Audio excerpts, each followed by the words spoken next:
there, right? You need to offer people an idea of what are they integrating into. To give you one example, I mean, which is why I find it so wonderful to be here, we are all in a sense, again, I'm not trying to provoke anybody here, but we're all in a sense, more or less children of the Austrian-Hungarian Empire, which probably was in its own way the world's, most impressive multi-ethnic, multicultural empire that existed. But of course, there was the idea that something kept it together, like the personal guard of the Austrian Empire were the Bosniaks who were Muslim, right? But there was never a doubt of their loyalty, right? There was never an idea that, oh, they might have dual loyalty and they're half Muslim, half Austrian-Hungarian, or kind of half loyal to the crown, because it was clear where their loyalties were supposed to be.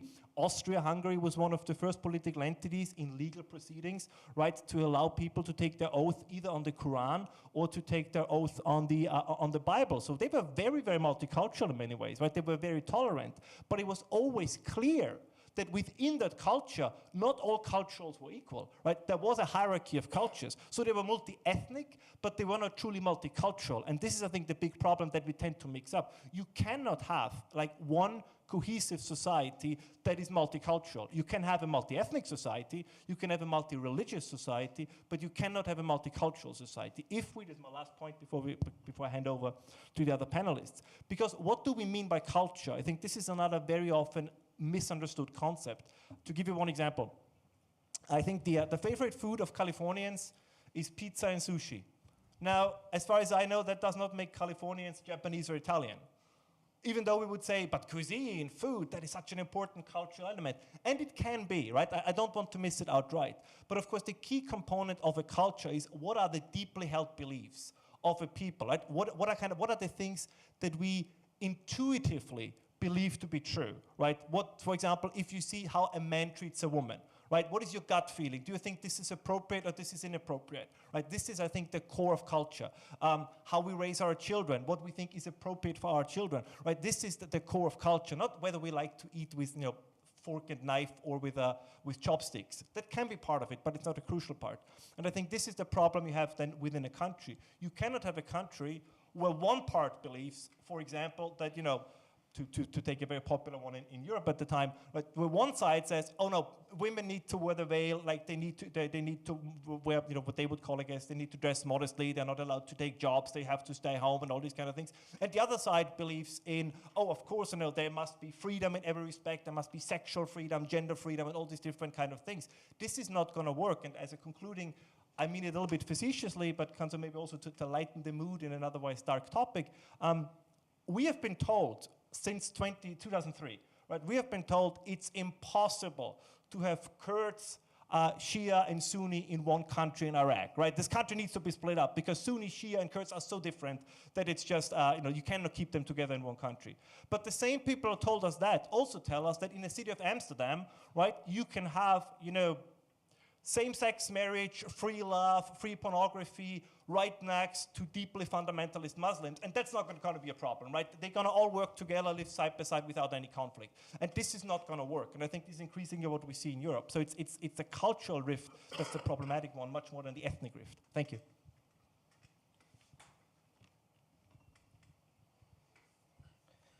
So let me start about describing the basic challenge of the migration crisis in Europe. We have been witnessing the massive migration inflow into the EU, counted in millions of illegal immigrants coming from different cultures, from Asian and African countries, and majority of them are Muslim. And it is, of course, a huge challenge for Europe in many ways. First of all, we have a huge problem with assimilation or integration of those people into domestic cultures, European values, etc. immigrants in majority don't share the same European identity like native Europeans. And it is not only costly process, but it is to some extent impossible to integrate them successfully. We observe rather multicultural society or parallel societies in the same countries, in the same towns. And it is costly process because a huge amount of public funds is coming to immigrants. To this, it is to some extent waste of public money because, as I mentioned, it is impossible to integrate them because they reject national cultures, European values, etc. Reject. For instance, the many researchers, sociological researchers, provide data that particularly strong Muslim identity is an objective obstacle to approve European values. Particularly those left-wing values promoted by current EU institutions. So it is impossible task for the EU and for member states to integrate such huge amount of people, new people, towards those kind of values named as a European. So, secondly, we observe a huge increase of crime, some risk of terrorists, of terrorism. So it is objective increase of various dangers for public security. And finally, we observe polarization or radicalization of both sides. On the one hand, for instance, Muslim or immigrant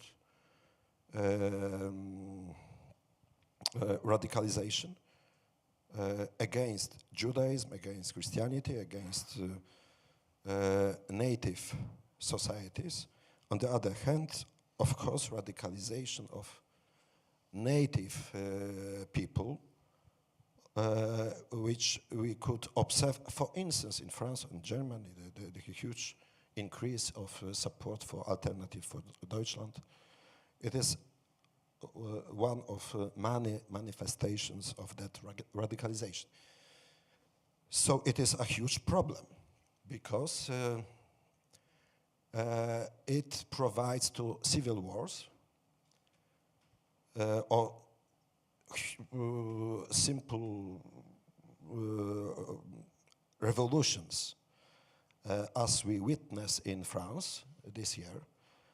So the huge anger of immigrant societies, young people, but not only in coming to Europe, but also in second or third generation citizens of France, were against the state, were against the represented by that state values.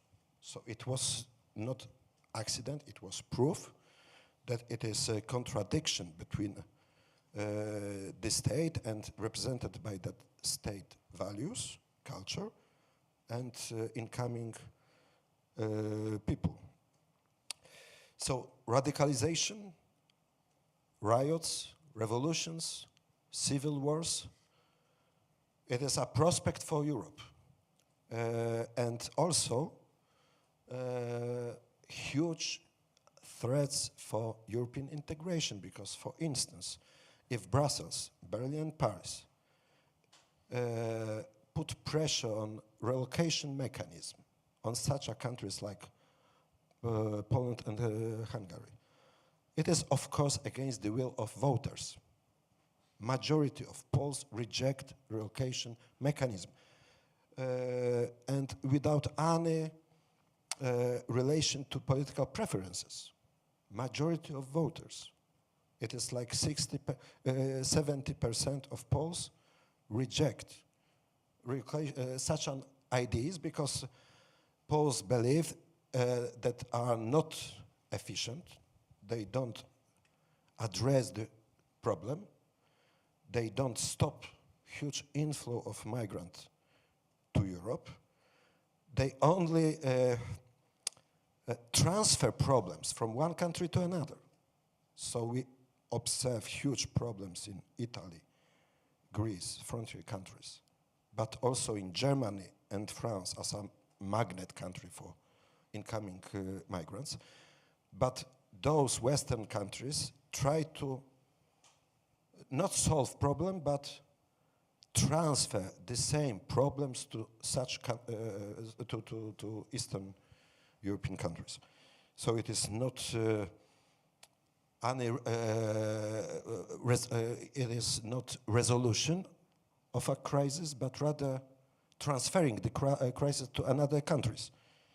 And of course, it brings up about huge emotions in the EU, which are difficult to resolve and could bring about disintegration tendencies. So it is also misleading a question of absorbing workforce, labor force from outside Europe to increase growth, economic growth or prosperity for European citizens. It is misleading because as many experience show, as many researchers show, the costs are higher than benefit, and particularly in terms of current inflow of migrants, illegal migrants to Europe. It is not well-educated engineers and medicians, so they don't fulfill the gaps on the labor market. It's rather people which could raise a cost of social benefits in member states, countries. So the better solution in terms of labor market is to use experience of Poland. We have a huge amount of workers from European countries, but from outside the EU. I mean, at least 1 million of Belarusian citizens and another million Ukrainians. So it is highly prosperous for Polish economy, but without costs, without difficulties resulting from different culture or different religion. So the solution for our problems is to stop migration from outside Europe, from Asia and Africa. It's first solution. We have to efficiently stop that flow of migrants. The second, accept only those workers which have similar culture. And we should insert religion criterion. Reject Muslims because they don't integrate. Approve Christians because they have the same values. And without such a radical solutions, it would be difficult to resolve in strategic perspective that crisis. Thank you.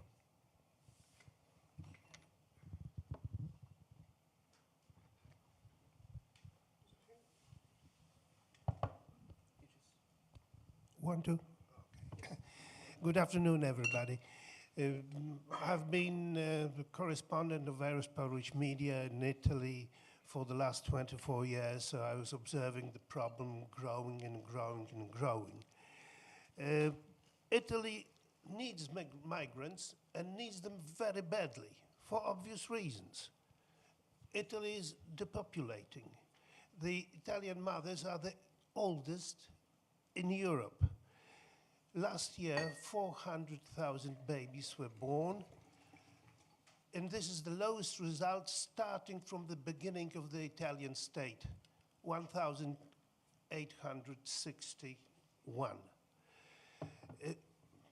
For these obvious reasons, Italy needs migrants, needs workers, first of all.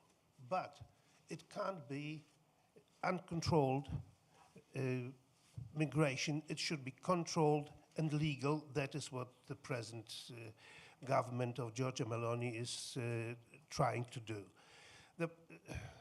The problem in Italy are caused by illegal immigration, and this is caused by the Dublin regulations, which say that when a migrant from outside European community crosses the border of European community, is the problem of the country which border he crossed first. The problem is that all these people who come, they apply for political asylum or any other sort of protection, but 70% of the applications are refused. And then nobody can do anything about these people, because what the practice is that they get a court warrant to leave the country, they put it into the bin and they stay. Or they try to go to France, to Scandinavia, or to Germany. And what else they do is that they are becoming the victims of some bad Italian entrepreneurs. They are being exploited, but they also are becoming not so much the victims as cooperators of the organized crime. I'm thinking of mafias. You must remember that illegal organized crime produces 7.5% of the Italian GNP, a little bit more than the whole agriculture. So obviously they absorb these illegal migrants, and nobody wants them, because whenever they are trying to get to France or to Germany, they are pushed back. The result is that at the moment, most probably there's more than 600,000 illegal immigrants in Italy. Nobody knows what they do, where they are, what they are up to. 600,000 is a big city. And obviously you can see it on the street. For example, in Rome, in front of restaurants, supermarkets, they are beggars. Naturally, Italians help them, give them some money. But let's say my beggar, who is downstairs, there is a shop, stands there every day for the last 6 years. So there's no solution for these people. And this is what is so dangerous. They resort to crime. They have to live of something. So they rob, they steal. It's not by chance that foreigners in Italy are something like 8.5%, but 31% of people in prison are foreigners. And most of them are the people who came from North Africa or Arabic countries. On the other hand, it's tough to find a job for them, even illegal, because unemployment is something like 8%, which is high. And it doesn't give the proper picture, because in Italy, only 50% of women work, whereas in other countries it's some like 70 and 75%, so the unemployment is relatively higher. How to solve this problem? Definitely, it's a wrong way to say redistribution. We will redistribute them and so on. No, first of all, because nobody wants them. The pioneer idea was that of Silvio Berlusconi, who signed a deal with Gaddafi. Gaddafi was trying to get money for Libya for colonial exploitation of Italy and so on. So and he started to blackmail Italy, sending the boats with immigrants. At 1 year, 2007, there was 36,000 of them. At that time, it was a shocking number for the Italians. And Berlusconi said, okay, let's make a deal. I will invest in your country 250 million euros per year for 20 years. And that's how the problem was solved, but not for a long time. Because at some point, 2011, France and Great Britain, as Italians say, simply wanted to take over the Italian business in Libya, and that's why Gaddafi was killed. And the results are to be seen for everybody. Libya is not a real country. There are two governments. And still, the migrants are coming from there to Italy. But now Tunisia is the main source of immigrants who, on their part, come from the sub-Saharan Africa. So what is the present government going to do or want to do is to sign similar agreements than that old one between Berlusconi and Gaddafi, with many African countries and obviously Arabic countries where the boats start. What they want to do, they want to convince European Union to send a sort of a naval, to organize a sort of a naval mission which could stop the boats coming to Europe or to Italy, and on the other hand, heavy investment in the African countries so that the reason to immigrate stop existing because because of the developments, because of the investment and so on. And according to me, this is the one and only logical stance and the one which could make us think that the problem will be solved. This is very difficult because there are always two schools of thinking, and the Italian left, the Italian liberals are saying that this is inevitable, we have to submit it and so on. Our only business would be to help these people and to do it in a humanitarian way. The Pope says the same. The whole situation now in Italy, the discussion on immigration issue could be best described by a now very famous cartoon in one of the Italian newspapers. The thing is going on Caparbio. Caparbio is a seaside resort where all the left elites spend their holidays. So there is a well-to-do man prostrated on his beach bed, and then comes the migrant. There are millions of them, not millions, but there are thousands of them along the beaches trying to sell you,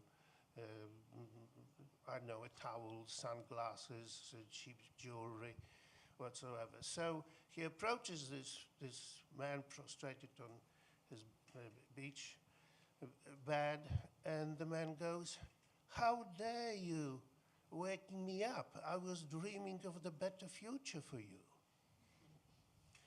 So I think this sums up the situation, and which is getting really very dramatic. And if the solution won't be found, and solutions won't come very easily, we'll really have to give up. Thank you very much for sharing all your thoughts. Before we move on to the audience's questions, I have two short questions for you that I would like to answer me, because firstly, we talked about all the negative experiences, all the examples for not being able to integrate. But I would like to ask you this question: do we even have any success stories in Europe for integration? Can you point out anything, a path that we can move on and maybe find a solution for the future? Maybe, just real quick, yes, plenty actually. This is the thing, because we never talk about the success stories because they don't pop up in the news. Latin American communities, for example, whether they're from Chile, Argentina, or other places, are very well integrated, particularly, of course, in Portugal and Spain, but you see the same in Germany and other places. There are no problems. We talked about a little bit about Asian migration, but I think then it depends on the parts of Asia. Like there's a huge France, right? There's a huge Vietnamese community in France. You never hear anything about the Vietnamese, or was Indochina once, or French Indochina. You never hear any problems there.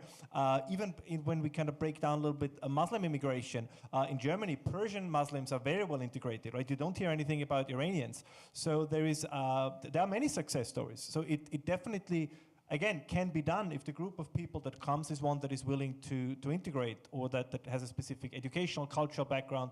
So there are plenty of stories that makes it possible. And of course, in my opinion, the greatest success story of all, which was mentioned by the colleague to my left, inner European integration, right? People move around, like I'm Austrian, like we are very multicultural, multi-ethnic group right here, right? But we don't see ourselves as immigrants or strangers. As again, if I live in Vienna, if I work in Budapest, I would never tell anybody in Hungary I'm an immigrant, right? Because this is like, it makes a difference if I move from an Austrian city to an Austrian city or to Hungary. For me, this is all the same.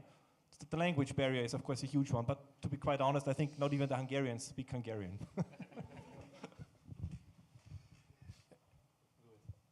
Right. Perhaps my colleague here to the right knows it better, but I, for various reasons, had to visit my native city of Wrocław in Poland several times because my mum was ill. So I was staying there for a month or so, and I must say that the integration of the Ukrainians go very, very smoothly. For example, now who takes care of my mum? A Ukrainian girl. They work, they want to work, they want to integrate. There is not much to integrate, though, okay, perhaps they are Orthodox, but and we are Catholics, but it doesn't make much difference. I would say that this was a huge, massive success, also of human solidarity. Yeah, just to add on what Ralph said, actually France has experienced immigration since the second half of the 19th century, but for more than a century this was, I would say, exclusively European immigration, especially from Italy, from Belgium, from Portugal. Between the First and the Second World War, around 3 million Italians arrived in France. 2/3 of them came back to Italy at some point, but 1 million stayed. I mean, my great-grandfather was an Italian immigrant. That's why my name is Monti. And of course, the assimilation worked perfectly well. We are in Hungary. Perhaps you remember Nicolas Sarkozy, who used to be the French president around 10 years ago. Well, his father was from Hungary. There were actually very few Hungarian immigrants in France, but his father was one of them. I mean, that was never an issue to anyone. And I would also completely agree with what Ralph said about Eastern Asian immigrants.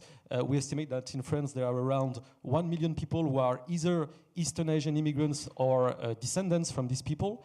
And I mean, they not only are they doing very well, but they tend to outperform natives in many fields. I mean, they do better in schools, they do better in jobs. So yeah, that truly is a success story.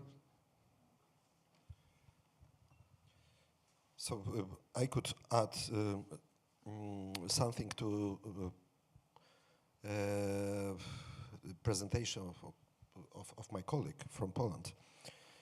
Of course, the most important success story in Poland is integration of Ukrainian refugees, a huge number of people, at least a couple of millions.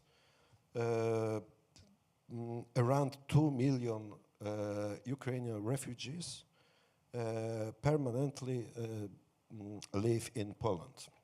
So it is in the term of 1 year, you have to imagine to one country enter more than 2 million people, 2 million state live permanently.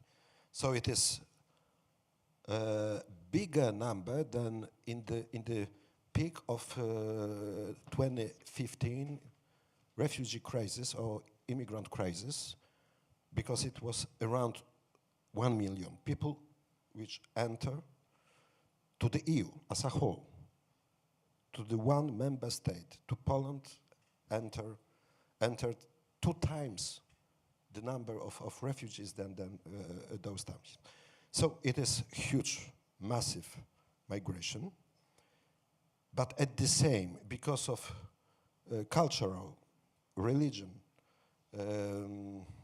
closeness, they integrated very well in Polish labor market, in Polish society, etc. So it is quite interesting because we don't have costs, rather we have benefits.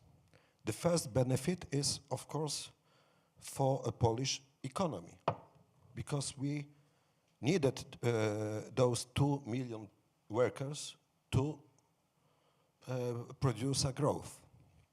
So we develop in comparison to many Western countries.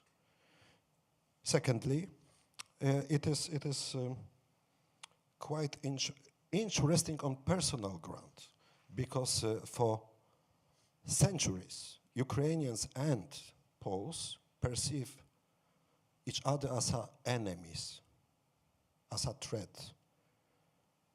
Today, we are friends on the personal ground. So it is huge change, huge. And it is important for our relations as a countries, as a states, because it is highly important to collaborate in future, strategically, in our region. So summing up, it is for sure positive success story, I would say.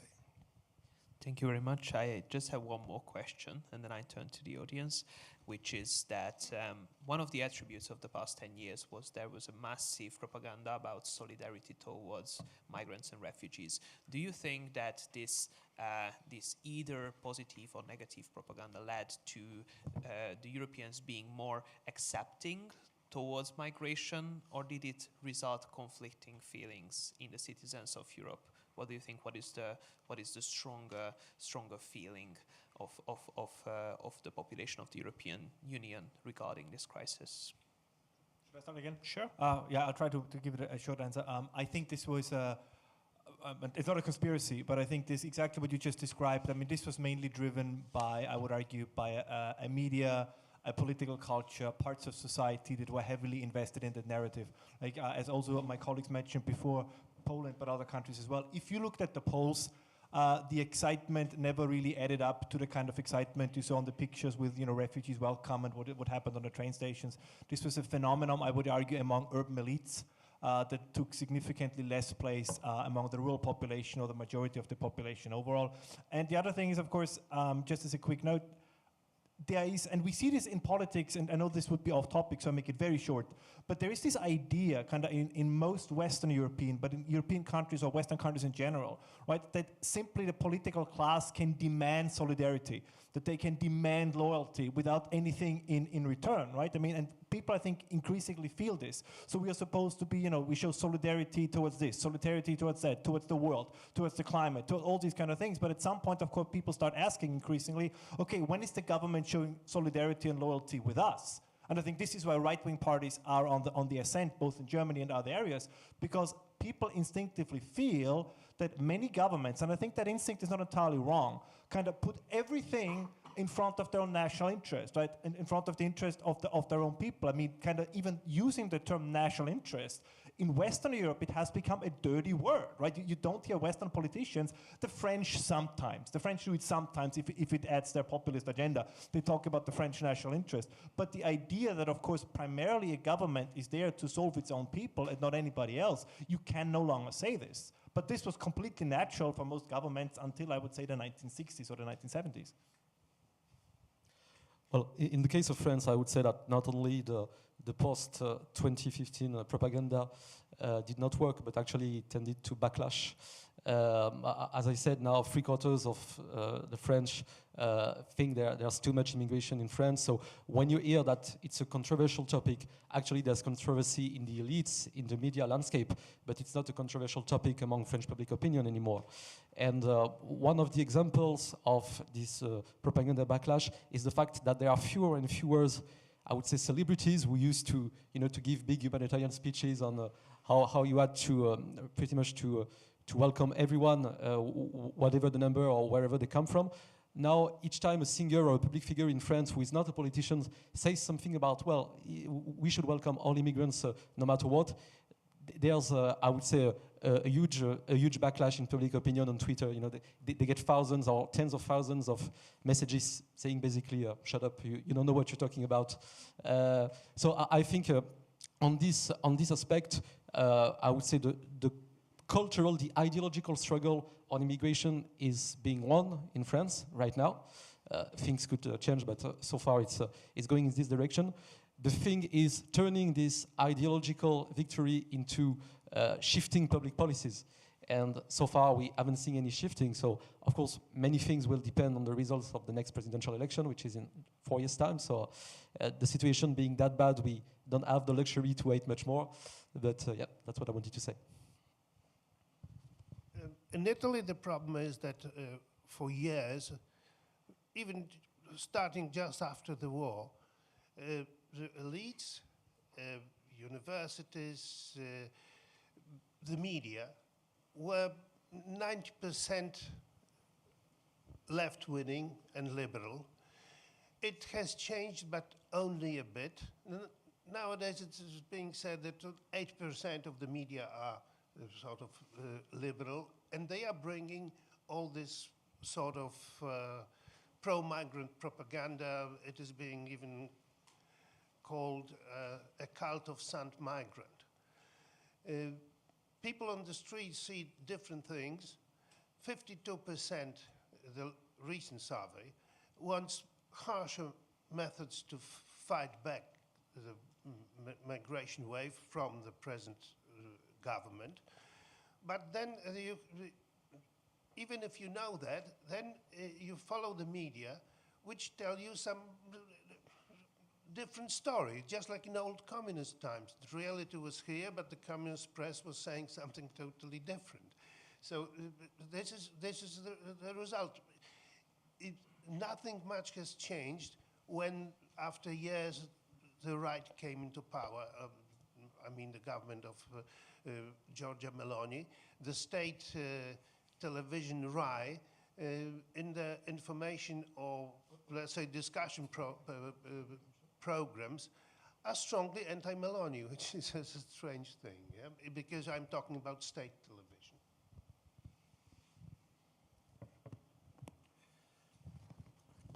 So, in general, I agree with my colleagues, other panelists. First of all, it is a huge problem of public debate, because that debate in the EU, particularly in Western Europe, maybe not in Poland, but particularly in Western Europe, which is highly important for decision-making process in the EU. The public debate in that part of our continent is dominated by liberal and left-wing media outlets, which are, of course, open for or promote open borders policy, open door policy towards migration.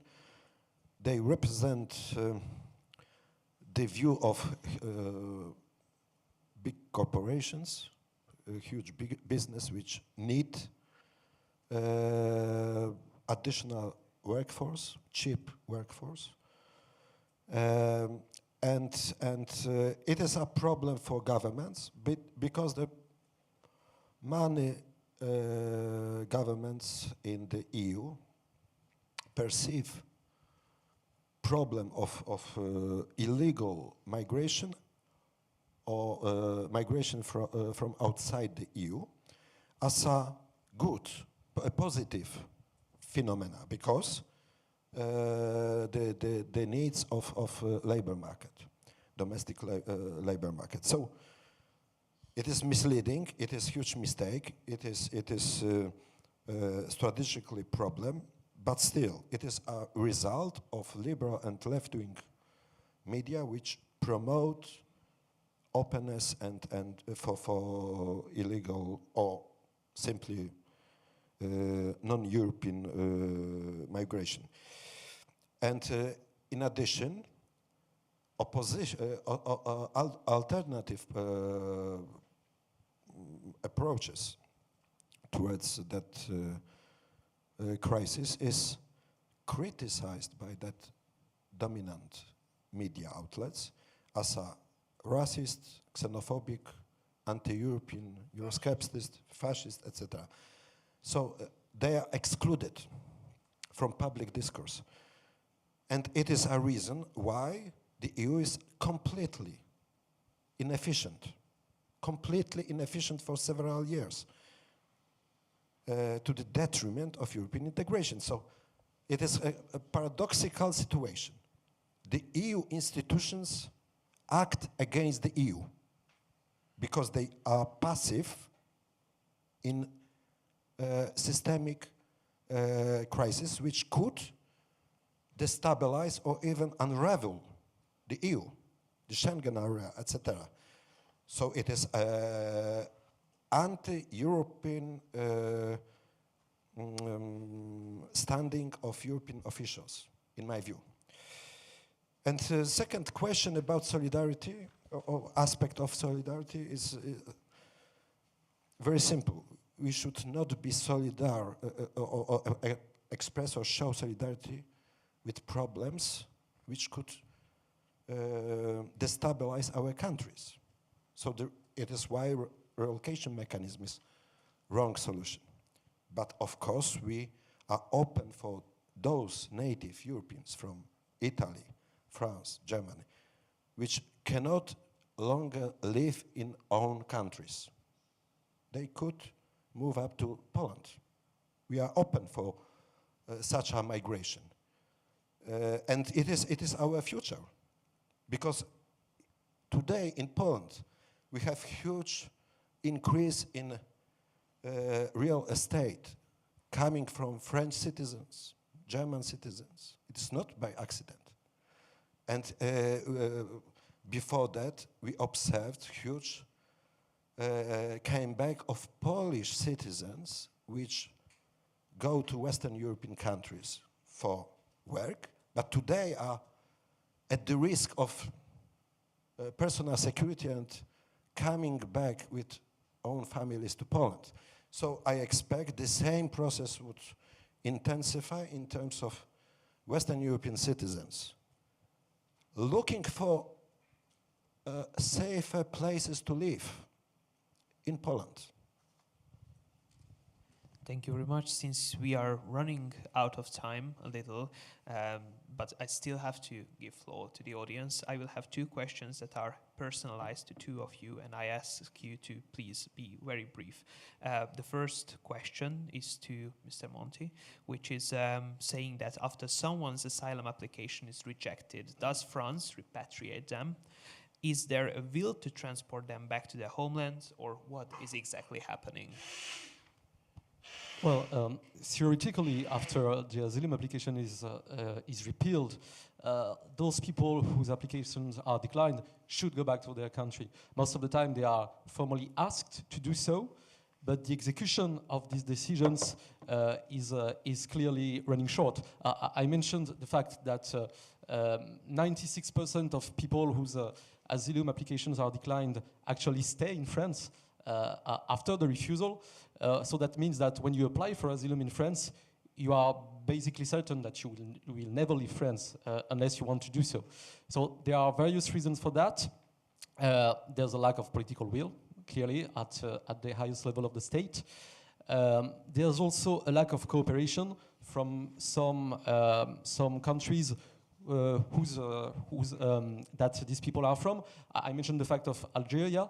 Algeria is reluctant to lend giveaways for these people to lend back to Algeria. It's the same for many African countries. So one of the struggles that could be managed would be, for example, to negotiate on the basis of our public aid funds. We know that we give tens of millions of euros every year to these countries in order for them to help develop their economies. So that might be, I would say, a level of pressure to be used.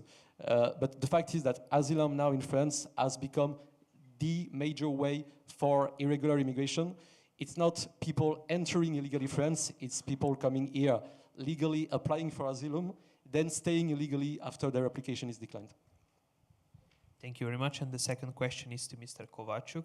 The question is asking that, do you think that the modification of the Decreto Flussi, for example, more control, would solve the problem of illegal migration?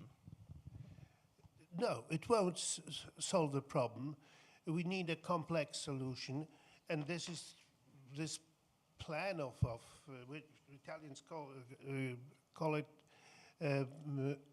Enrico Mattei plan. Enrico Mattei was a director of petrol colossal Eni, and he made business with Arabs, especially in Algeria, and treated them in a nice way so that they went 50-50 on profit. The problem might be solved if this plan will be realized, because the problem should be solved at the source, in the countries from which the migrants come. We could make a naval blockade, whatever, we will never stop it. But when we really manage to help these countries, transit countries, then maybe in some years that'll be a solution. On the other hand, when you think of Africa, we think of the Chinese, of the Russians, and God knows whom. And well, usually per year there is something like, 3 coups d'etat in Africa, a very unstable and poor region, also exploited. It points only to the fact how difficult it would be, but I think that it should be at least tried. Mr. Monti, Mr. Schohammer, Professor Gosse, and Mr. Kovácsuk, thank you very much for attending on this panel discussion, and thank you for listening. We are hoping that you are joining us for our next panel discussion as well. Now we have a little coffee break that is going to be here, I think, in the back of this room, and see you soon.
Gentlemen, I would like to ask you to slowly take your seats after the last of the last bites and the last sips in the coffees, and we will begin shortly with another very exciting discussion on the current challenges of migration crisis, from border control to the Migration Asylum Pact.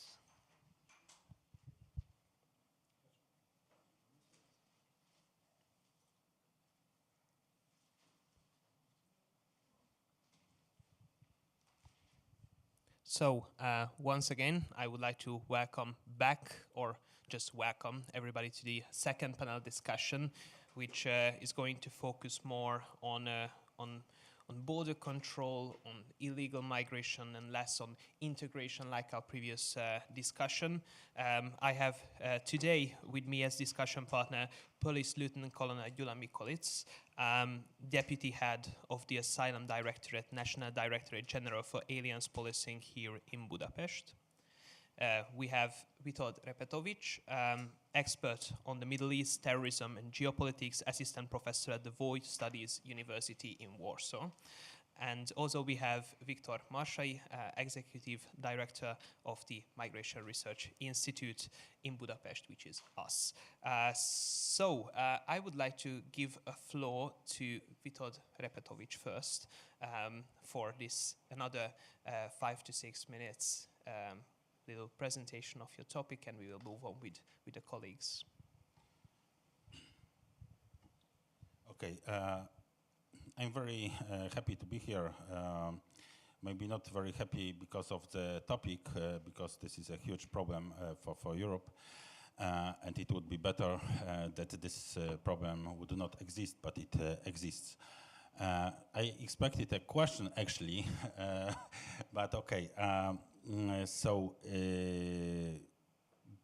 Because I was prepared for the question about the how the migration policy developed through the last 10 years. Yeah. So I remember in 2018 there was a conference on my university, and one of the speakers said that this issue is already solved because it was shortly after the Marrakesh conference, UN Marrakesh conference, and she said that, well, this is not already a question if other countries will accept migrants, because this is decided that they should. This is only the issue of when and how they will accept. Of course, this is not true, and it was not true because the UN, neither UN nor any other conference or gremium, international gremium, can impose such a rule on sovereign states. But unfortunately, it can be true because we are running out of time to go with decisive solutions on this issue. And this is not only the matter that we say that we must stop migration. Yeah. Now the public opinion and some governments, even the French government, even the German government, made some evolution from their stance in 2015, when there was a stance that refugee welcome, herzlich willkommen, and so on. And now it is already, they realized that it is not quite so. But wait, to say that we must stop migration is not enough. If the same German that say now Olaf Scholz is accusing Poland that because of the small affair about visas, this is bullshit, that this made some increase of illegal migration. This is not the problem. But he is accusing for different reasons. And at the same time, the so-called NGOs, yeah, German NGOs, are sending the boats to the Mediterranean to rescue the migrants that are going from Tunisia to Italy. Yeah. So we cannot stop migration if we don't adopt decisive, effective solutions to solve this problem. And actually, we have the three ways that we go through regarding migration. The first is that we, on the first panel, there was Mr. Kowalczuk said about the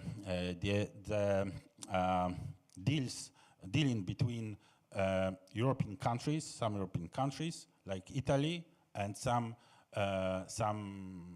African regimes like Gaddafi, like Tunisia, about also sub-Saharan countries, about stopping migration.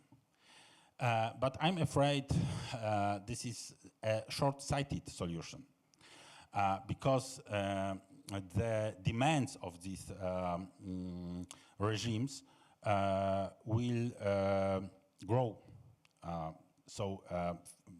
Generally, we can see now also with Tunisia that Tunisia made this weaponization of migration to get more. And this yet the problem because also on the first panel there was said that we must solve the issue in the roots. I agree that we must solve it in the roots, yeah, where it is born, especially in Africa. But you see, one of the biggest reasons of the problem is demographic increase. And I will just give two numbers. From 2015 till now, 2023, the population of sub-Saharan Africa increased by 230 million people. 230 million people. This is more than half of the population of European Union by just 8 years, yes? And for example, in Iraq, just one country, yeah? In Iraq, each year, they have more than 1 million more population. This is a huge increase. And they don't know, completely they don't know what to do with this population surplus. Yes, so if you don't know what to do with these people, and especially if you are an authoritarian regime, so you must get rid of them, because if you have young people unemployed, what they will do? They will go to street and they will revolt. They will go against the government. So this is the reason this government wants to get rid of these people. And this is the scenario of weaponization or instrumentalization of this migration.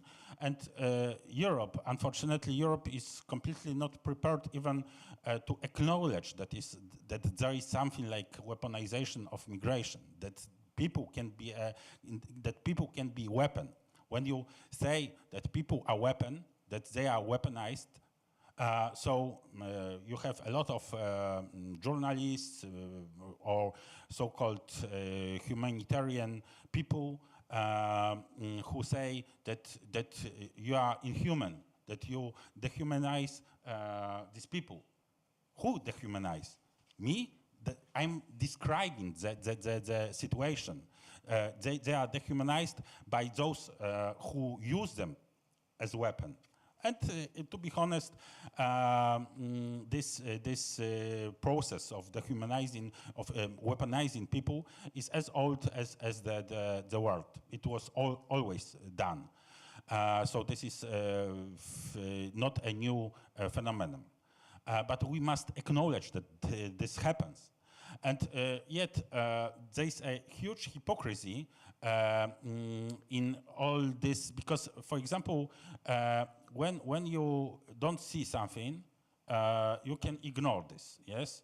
So, for example, if you if we in Poland stop the migrants on our border with Belarus, and we try to do this effectively, so we have already the Venice Festival awarded the movie about the Green Border by Agnieszka Holland, about that our border guards are so inhuman and so on and so on and so on. So let's decide what we want. If we want really to stop this influx, or we want to be human and let it go. But because, as I said, there are three solutions. First solution is to pay ransom to these authoritarian regimes. The second is to provide the effective, decisive protection of our borders. But it means that we act in a brutal way because there is no other solution. Yes, and there are victims because there is no other way. And unfortunately, this I don't believe this can be adopted soon because Europe is not psychologically prepared for such a solution. For example, now when the boats are going from Tunisia to Lampedusa, if Meloni adopted the policy to stop those boats on the sea and make them return to Tunisia, so after the first boat will go down, sink, there will be such an uproar all over the Europe that this policy will be finished, and all boats will be let in Italy with the help of the assistance of German NGOs. Yes, of course. So the third solution is to surrender. Unfortunately. Well, maybe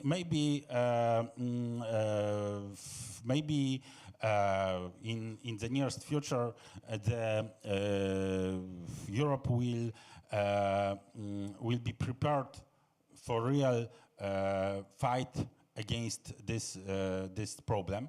But now still I don't see that Europe is prepared. By just saying we must stop the migration, it will not happen. Thank you very much. Now I'd like to ask Director Marshay, and we will need a little technical help because we have a presentation as well. Yes, thank you very much and welcome everybody, ladies and gentlemen. I brought a couple of slides to demonstrate much proper way what I would like to share with you this afternoon. The first is a topic which was mentioned by the previous speakers, that in spite of preliminary optimism that the irregular migration crisis is over, the numbers is definitely against it. The bottom point of the process during COVID-19, when almost all borders were closed and the number of IBCs dropped to 125,000. In the recent years, we saw a tremendous surge in the numbers, 21 more than 200,000, 22 more than 330,000. And the increase is constant this year. It will approaching by the end of this year likely towards the 400,000. Not to mention, the people who are sneaking across the border without detection in the external border of Schengen. And if we have a look at the number of asylum application in the EU plus countries, last year it was almost 1 million. Of course, not all of these people arrived irregularly, some just visa overstayers, but it means that tens of, if not hundreds of thousands, crossed the border irregularly without detection in the last year. The strategic environment hasn't changed around Europe. We have to mention regional instability, just the current crisis in the Sahel, the wave of coups, or the civil war in Sudan, which generated the biggest number of IDPs currently in the world. And of course, the economic woes, because not only people escaping from forced displacement all around of Europe, but also economic reasons, seeking for the greener pastures. If you have a look at the front statistics in the Central Mediterranean and other routes towards Europe, we can see that people's coming from Côte d'Ivoire or Guinea who are escaping not from armed conflicts, but definitely to seek a better job and other living opportunities. Climate change as a catalyzer is still on the spot, and we have to mention a topic which is lesser in the focus of the examination, which is a determining factor, is the role of social media, which is utilized by the criminal smuggling networks and sometimes foreign powers to facilitate the migration process, irregular migration, because it's a very wide possibility for the wishful thinking and disinformation, how people can reach Europe. Instrumentalization of migration was mentioned by Professor Repetovic. I would like to mention one very important factor. It's definitely the Wagner Group and the Russian destabilization efforts in the Sahel in different parts of Africa. The Italian Minister of Defense complained that actually Wagner Group is facilitating and organizing irregular migration from Libya towards Italy, definitely to weaken Europe and underline the soft underbelly of Europe. Professor mentioned the role of gatekeeper countries. I a little bit disagree with him because we don't have other option. Just in Egypt, there are currently 9.5 million migrant and refugees. There are almost 1 million in Libya. If we can't cooperate with these countries, these people, or a big chunk of these people will reach Europe. And I mentioned the Sudan crisis. Currently, there are 9 million IDPs and refugees in the region because of the current fight between the two generals, Abdurrahman Burhan and Mohamed Hamati Dagalo. Ukraine, ladies and gentlemen, because we shouldn't forget that not only the southern flank of Europe is affected by the irregular migration, but the refugees coming from Ukraine is much bigger number. 6 million people arrived so far. And what is very evident at this point is that it's a marathon, not a sprint, to solve. And I would like to underline only one critical point, which is highly neglected in the discourse of the Ukrainian refugee crisis, that sociologists who's dealing with forced displacement and refugee studies underline this, let's say, 3-year borderline. So people who move to other country because they have to escape, in the first 1-2 years tends to be ready to go back if the situation was stabilized, because their relatives, their home, their connections are there. But after 3 years, most people decide to stay in the host country because kids going to school there, they have access to the social system, they have work there, perhaps they girlfriend, boyfriend there, perhaps marriage. So after 3 years, the number of people who would like to return, for example, in this case, Ukraine is declining significantly. And it's very evident that Russia's playing the game to prolong the time while Ukrainian refugees will stay in Europe and will not return to rebuild that country after a possible peace agreement or at least ceasefire agreement in the future. A couple of words about the Hungarian experiences. I won't touch too deeply this topic because Lieutenant Colonel Mikulic will speak about this. Actually, the key pressure now is in the Serbian-Hungarian border here with this 175 kilometers, which is 45 by the physical barriers. It's a huge burden, and was and is huge burden for the Hungarian defense forces, the Hungarian police, and all other organization. Actually, the biggest problem is the human capacity who can guard the borders, and the new solutions seem to be the border hunters re-established last year. But we can see that still the pressure is huge, and the soaring number of illegal border crossings attempts. It's different than just the pure IBCs. We can see in 2021 132,000. Last year almost 270,000. In this year, proportionally, we can see a small decline because the number is 134,000 just 2 days ago. It's mainly because Serbia sees some visa-free agreements with certain countries like Tunisia or Burundi, which a little bit reduces the numbers. But the other reason is also that people try to cross the borders, not in the Serbian-Hungarian border, but towards Croatia and Slovenia. So still the pressure is significant. And what's a new phenomenon is the increasing violence between the smuggling networks who try to control the territories and, of course, generating a huge amount of money by the irregular migrants themselves.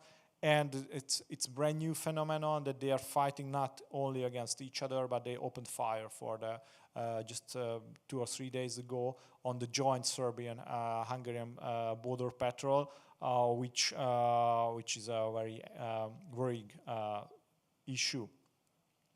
Ukrainian refugees in Hungary, I think also Lieutenant Colonel will tell a couple of words about it. I would like to highlight only one important issue that actually during the crisis, Hungary provided assistance not only the Ukrainian citizens, but also the citizens of third countries who studied or worked in Ukraine. And tens of thousands of people, for example, to India or Somalia, returned across Hungary to their home country. Yes, and I think that's all because time is running. Thank you very much. Now I'd like to ask Lieutenant Colonel Mikolic to share his thoughts. Thank you.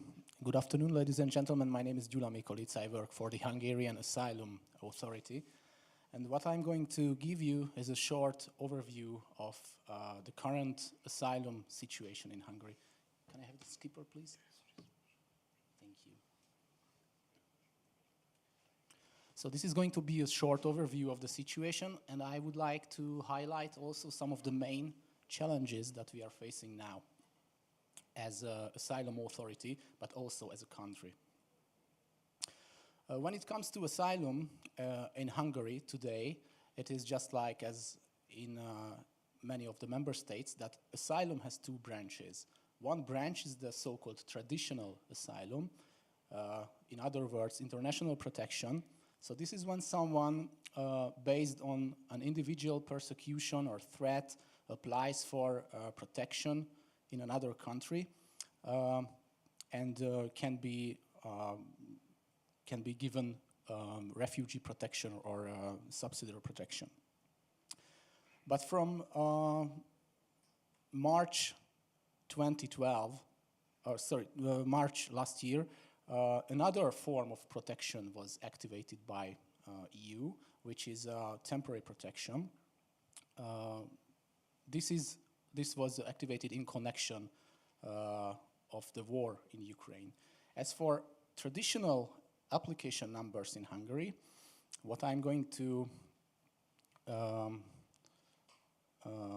raise attention is that from the year 2015, the number started to decrease. And this is an obvious result, an obvious consequence of both physical and legal measurements taken by the Hungarian government in order to protect the border and also to modify the current asylum legislation. Maybe I'm going to give you some more details on it later during the panel discussion. A very important general experience is that very often asylum seekers leave Hungary before a final decision was made in their case. And as you can see in 2015, the application number was almost 180,000.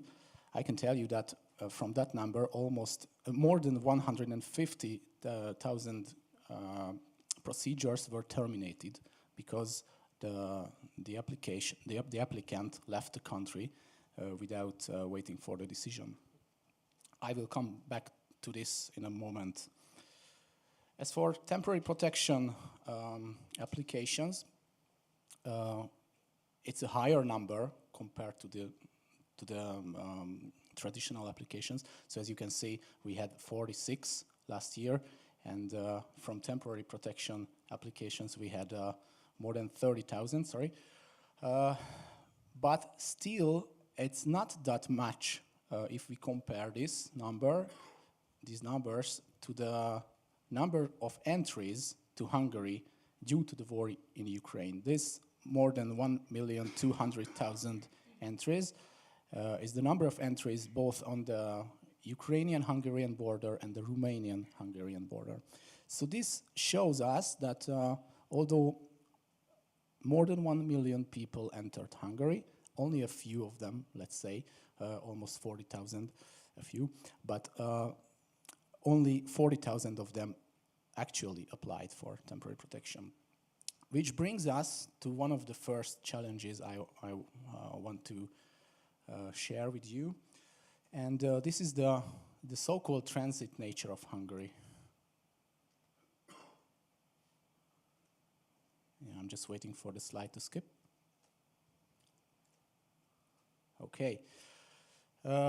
So what is the transit nature of a country? It means that the vast majority of people arriving in Hungary, even applying for asylum, do not wish to stay here, but simply pass through to the country, to their final destination country, mainly in Western Europe or Northern Europe. First of all, it must be stressed that it's not so much a problem when it comes to Ukrainians, because their EU legislation does not include the so-called first country of asylum principle, which means they are not expected to present their application in the first safe country they reach. However, it is a problem with the traditional applications, because this kind of asylum is based on the Geneva Convention. So why is it a challenge in their case? Because to use a country's asylum system just to pass through the country and to get to another member state is a misuse, is an abuse of the whole migration system and the asylum system. It also doubles the work for the member state because of the current Dublin regulations. When an application is made in a country, as a general rule, that country will remain responsible for assessing the asylum, even if it is submitted again in another member state. So this is the first challenge. Hungary is being a transit country. Second one I would like to highlight is a little bit of contradiction between the Schengen expectations and the EU asylum law. Hungary, as a Schengen Treaty party and also Schengen external border state, has a huge responsibility to protect the area, to make sure that no one enters the free movement area without fulfilling the conditions. For example, if someone has no documents or identification cannot be done, he or she cannot enter the area as a general rule. In the meantime, Hungary, as an EU member state, has an obligation to give access to the asylum system. According to the interpretation of the European Union's Court of EU law, a person making asylum claim, for example, at the border, telling the border guard that I want asylum, from that very moment is to be considered an asylum applicant in legal terms, which means that he or she can have access to the territory and also accommodation. So it's a huge conflict, because in the same time Hungary has to protect the area and not letting people inside the into the free movement territory. But in the same time, when someone says that they want asylum, those persons have to be entered. Hungary had some ideas how to make an intersection of these two requirements, but at the end, the EU court said that it violated EU law. So basically, this was the concept of the transit zone. Okay, and the last one I would like to highlight is the dysfunctional return system. Here I would like to refer back to the previous panel discussion when Nicolas mentioned the situation in France. We are also struggling with enforcing expulsion decisions. These people cause a very big problem of secondary movement. It's a bit of a capacity problem because there are more people waiting for being deported than the number of detention places we have, and it's the same in many other countries. So this is one reason. The second one is that many of the countries of origin just not cooperating with the member states. So some of the countries of origin simply don't take back their own citizens if the return is not voluntarily from the side of the citizen. So this is Hungary and Hungarian asylum in a nutshell.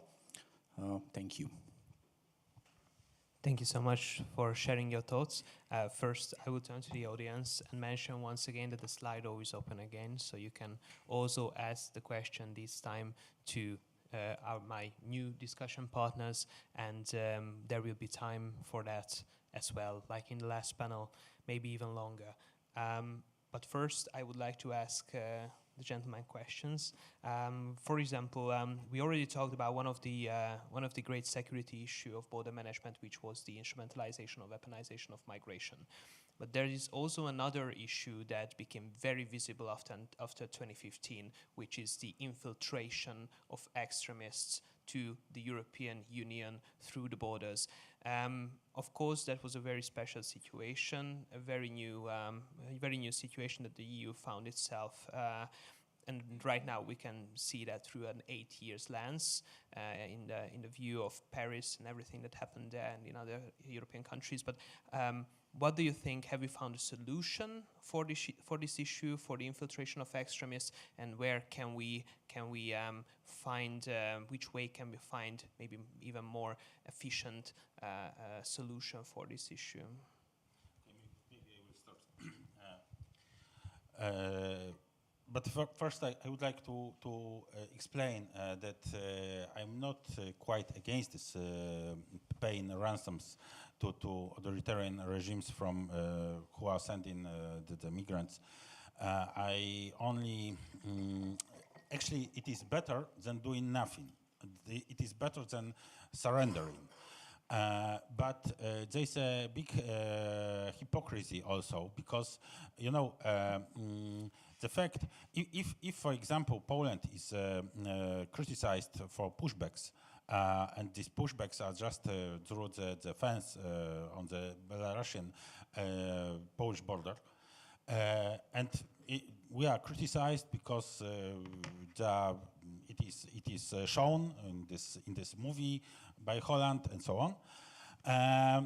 And on the other hand, we must realize that Tunisia is also making pushbacks, but their pushbacks they are making pushbacks to the desert to make these people die. Yeah, but there are no cameras because if some journalists go there, so they will die as well. So they will not go there. Yeah. So this is a hypocrisy, but of course this is better than doing nothing. But still, we must adopt not only the policy of carrot, but also of stick and carrot. So if a country does not comply with our requirements, there should be sanctions. There should be sanctions on the airlines that transport the migrants to Belarus, for example. Yes. And Lukashenko also expected a deal But he wanted this deal not with Poland, but with Brussels. But we started to protect the border, so he didn't get the deal. Well, the question, yeah, coming back to the question. Of course, the problem is not solved. Though it was said about the Sahel region, about the Wagner group, that is Russia is taking over country after country in the Sahel region. The center now, the center of Islamist terrorist activity is not anymore in the Middle East. It is in Sahel region. This is the center of this danger, and in one way or other, it will be transferred from there to Europe with the guise of migration. In 2018, I wrote an article about demographic weapon, and I wrote in this article also about the stealth function of demographic weapon. It means that the migration stream gives opportunity to cover other activities, including the transfer of terrorists. And of course, you can remember in 2015 the narrative in many media, there was like that they showed some women, some children, and they asked, these are terrorists? No, no way, these are not terrorists. Okay, if we have 1 million, the stream of 1 million people, yes, and 99% of these people are not terrorists. They are good people. We have still 1% who are not good people. This is not a lot, 1%. But when we 1% from 1 million is 10,000. Yes, 10,000 terrorists. It is a huge number. So we must think about proportions. Of course, the control over Sahel by Russians increase the threat of instrumentalization. There's also a very good theory of so-called forced migration engineering. There's one scholar in Poland, Dr. Michał Wojnowski, who wrote an article, a very good article about that.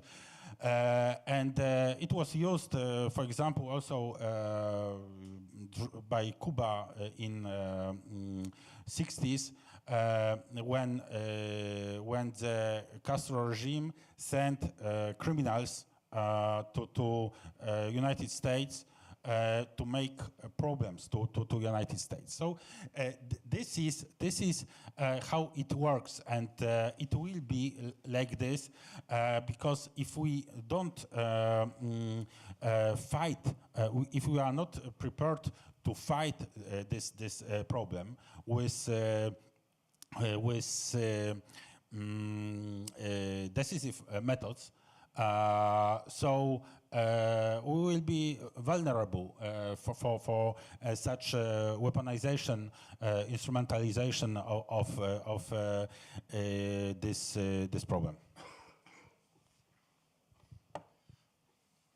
Yes, ladies and gentlemen, there is a very simple sentence that safety in lower numbers, because definitely most of the people is coming not, as a professor mentioned, reaching Europe to conduct terrorist attacks. But if hundreds of thousands of people are arriving annually, it's almost impossible to conduct a prudent and accurate vetting procedure for so many people. I think Lieutenant Colonel has a better number for this, but vetting the people, who is applied for asylum, what's his background, who doesn't have any proper documentation, no mobile phone, etc., dozens, if not hundreds of hours This is why the procedures are so long in many times. And of course, there are a lot of problems how to conduct it, and there's no capacity. We can't, employ, I don't know, tens of thousands of experts in Hungary to vetting the possible 100,000 or 200,000 people who try to cross the border in the south.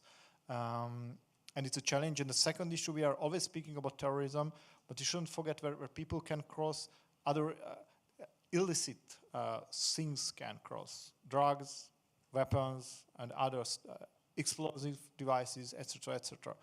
And it's very evident, again, if we are watching what's going on in the Western Balkans. So how criminal networks moving people, and now how the state to move weapons, mainly from Kosovo and Albania, to arm themselves in the fighting against each other and control territory.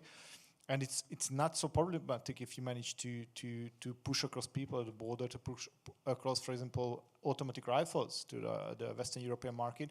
And it's a very dangerous issue, ladies and gentlemen, because the number and the scale of terrorist attacks in Europe is lower, not because there's no intention for a jihadi group to conduct it, but it's very hard, for example, to get automatic rifles and actual weapons in Western Europe. But it can change dramatically in the coming years. National security screening is a vital part of the asylum procedure. Each and every applicant undergo a national security check. In Hungary, it is carried out by two institutions. One of the Constitution Protection Office, the other one is the Counter-Terrorism Center. And without their consent, no one can be recognized, even if they fulfilled the criteria for being a refugee or a beneficiary of subsidy protection. I think this is a good way to prevent extremists getting into Europe, but of course the capacity is just too small. But as far as I know, there is quite a good cooperation between these national security services across Europe, so they can share information between themselves. But still, it's a very important issue.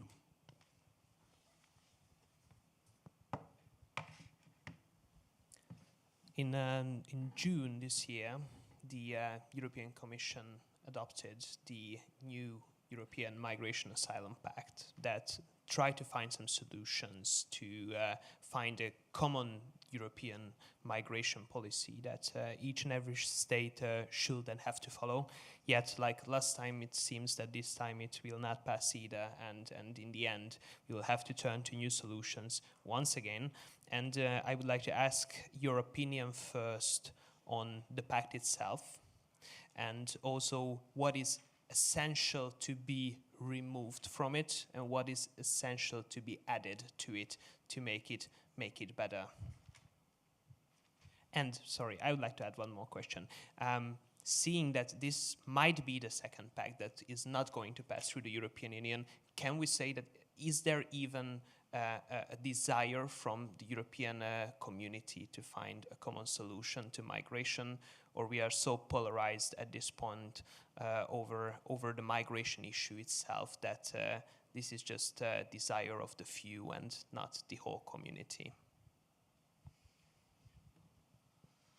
Yeah, I think definitely there is a desire for a common solution, ladies and gentlemen, because it's very evident that neither European state alone can deal with the challenges of irregular migration, independently whether it is France or Hungary, because as we could hear, it's a very complex phenomenon. The root causes are there, and the security situation and economic situation all around of the European neighborhood is declining. So we need common solutions. I see, and it's very important, progress in the last 7 or 8 years in the discourse, because I remember that in 2016, for example, 15, Hungary and Poland and some Eastern European countries who underlined the challenges in irregular migration. was completely sidelined. And in the last 7-8 years, we could observe a significant shift. For example, 8 years ago, nobody can speak about border protection or something else. Now it's in the agenda, and it's also in the proposal by the Commission. The problem is, I think, what it's a little bit Professor Repetovich mentioned, that we should be very cautious what's the message, because we can't do that. Okay, we want to stabilize border protection in one hand, but the other hand, of course, we'll distribute a certain amount of people who arrive annually, because it's not a clear message. It's because it's a message that if this number arrive, of people will share of them. And it's I mentioned in my presentation the role of social media, perhaps in Twitter or Facebook accounts of the organized smuggling networks in Iraq or in, I don't know, Côte d'Ivoire. The message will be not that only 30,000 people will be distributed by the member states, but arriving people will be distributing in the member states. So this is why you should be very cautious. And the other problem, I think, with the other achievement, I think, is this border protection, the role of these third countries. Europe is recognizing that some collaboration is necessary. But again, on the other hand, and the safe third country concept is completely emptied in the text. So, if you're reading it in details, Japan and, I don't know, Switzerland could be determined as a safe third countries. Because, for example, the document contains that it needs a proper access for education, healthcare service, and some basic necessities. Ladies and gentlemen, in big part of Africa, there's no access for the citizens for basic education. So it's a challenge, and it will not help us to cope with the problem. And last but not least, this compulsory quota change to compulsory solidarity. It's an achievement, but still one of the most important column of it is the quota system. And of course, you can pay some compensation if you don't want to take asylum seekers, and there is possible financial collaboration with frontline states, but it seems very, very selective what can be considered as a financial contribution. So I would like to highlight only the constant debate between certain governments, including Hungary, with the Commission, that Hungary spent it, according to the government, 1.6 billion euro for the physical barriers and the protection of the Schengen area. But still in the European Council meeting, summit in March, it was said that no common funds for physical barriers. It's possible for drones to watching people or cameras, but no physical barriers, no finance for fences. So it still seems a very ideological issue that no more fences in Europe. Nobody will stop because of the drone is watching that he is coming. Unfortunately, it proved in the last 8 years that without physical barriers and fences, it's impossible to stop people. So these are still a debated issue, and until there will be no solution, we will not see a shift in these very sometimes naive concepts to a more pragmatic approach, for example, border protection. There is no long-term solutions. Actually, I have an impression that this Migration Pact plan, it is not about, unfortunately I'm a critic of this pact, and I have an impression that it is not about finding the solution to stop migration, but it is rather the solution to facilitate the distribution of migrants that came to Europe. For example, one of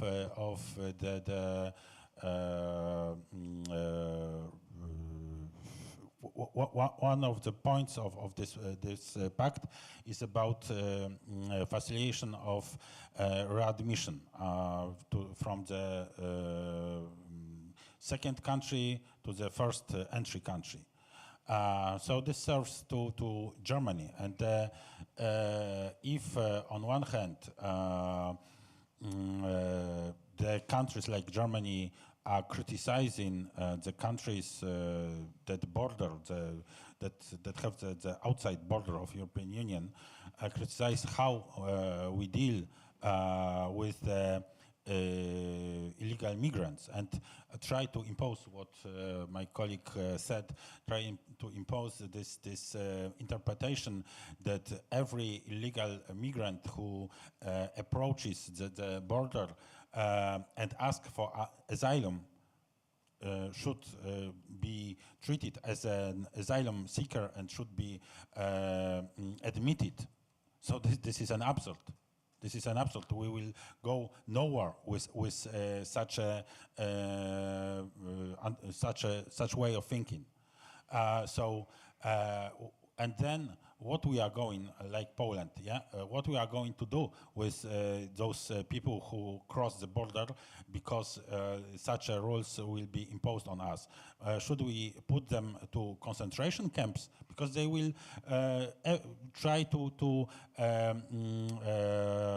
reach every occasion to run away and cross the German border.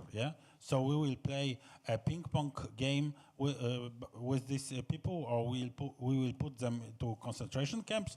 We are not going to put them to concentration camps, because then we will be again criticized that we treat these people in not a proper way. So these are not solutions.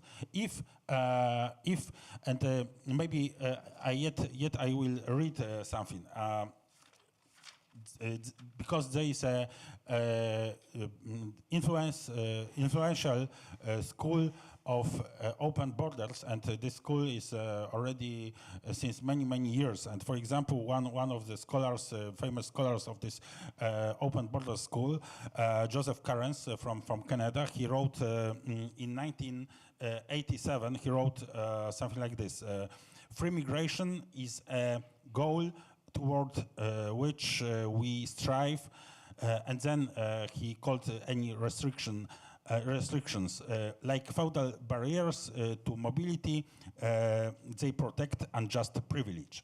So with such a way of thinking, this was written in 1987, but there is a lot of articles, scientific articles that go with this way of thinking. So with this way of thinking, we will go nowhere. Yes.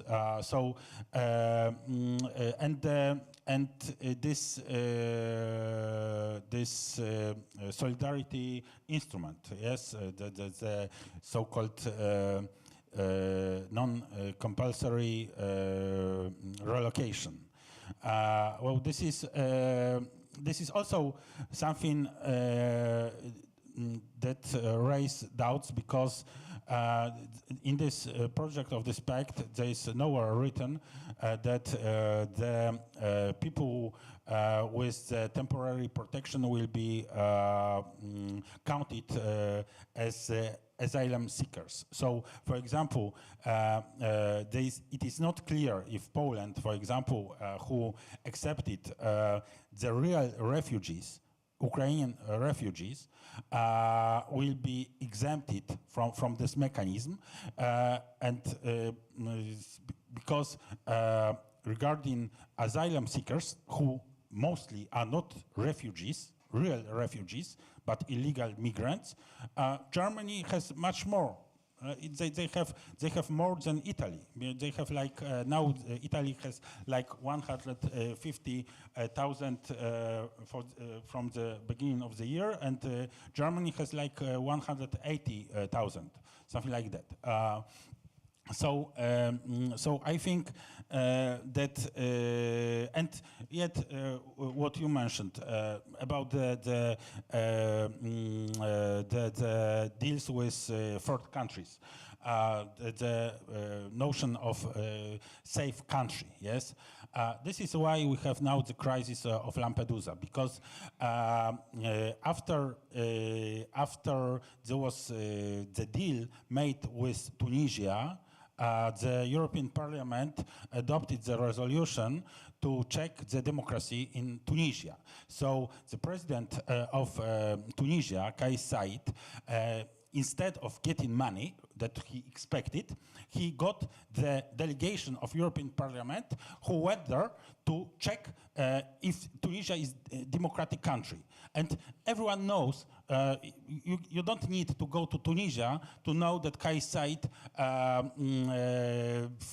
made Tunisia authoritarian. So you don't need. But if he met this delegation was stopped of entering Tunisia anyway. But instead of getting money of ransom, he got the study commission to study the democracy. So he got angry and he said that he weaponized the migrants and sent them to Lampedusa. It was clear that it will be like that. And now, a few days ago, the Minister of Foreign Affairs of Tunisia went to Lavrov to meet Russia, and I can imagine what they are talking about regarding the migration, weaponization of migration. From the practical approach, I should say that the idea of the pact is just not realistic. If the goal is to tackle down all the challenges that have been identified by member states, then I just don't see, I just cannot see how these rules would help the situation, how to prevent secondary movement, how to make member states able to carry out more deportations of those whose applications were denied. I'm giving you an example. The pact introduces a certain border procedure, which is not a bad idea on its own, because it says that the asylum application, or at least a part of it, whether or not it is eligible or not, admissible or not, is to be assessed at the borders, so outside the European Union, at the external borders. But in the same time, the pact identifies certain groups of people who are exceptions from this general rule. And when the Commission published the pact in 2020, the Hungarian Asylum Authority made a calculation based on its current applicants' data, whether or not they would be exceptions from the border procedure, or they should be go into the border procedure if the pact was in effect. And it turned out that a huge number, 96% of the current Hungarian applicants would go into the exception groups, so they wouldn't go under the border procedure. So this is just one example, but it also creates a huge pull factor. 30,000 applicants should be delivered according to quota into different member states. That's a huge pull factor. It makes Europe more accessible, more attractive for those who are still in their countries of origin. So, in one word, I would say the pact has a mistaken approach to the situation. Thank you very much. Due to our limited time, I would like to ask the audience to keep your questions for after the conference, and you will have the opportunity to ask all the experts. Sadly, we have run out of our time, but we will be here, and you can ask ourselves. For concluding thoughts, I would like to ask Viktor Marsai to share your thoughts about today. Thank you very much. I stand up and then change my hat as a panelist to the executive director of the Migration Research Institute. So, ladies and gentlemen, I think it's very important to organize such kind of events where we can share our thoughts, views, and opinions about the ongoing challenges and crises of irregular migration, which is a key topic for not only for Hungary and Poland and Central Eastern European countries, but the whole European Union and then the bigger extent, actually the whole globe, because it's the age of decade, not only the decade of movement not only for Europe, but if we have a look at the southwest border of the United States, this is still ongoing in different parts of the world. And I think these events are very important because not only Central Eastern European experts, but also Western European experts participate and share their opinion and knowledge. So thank you very much.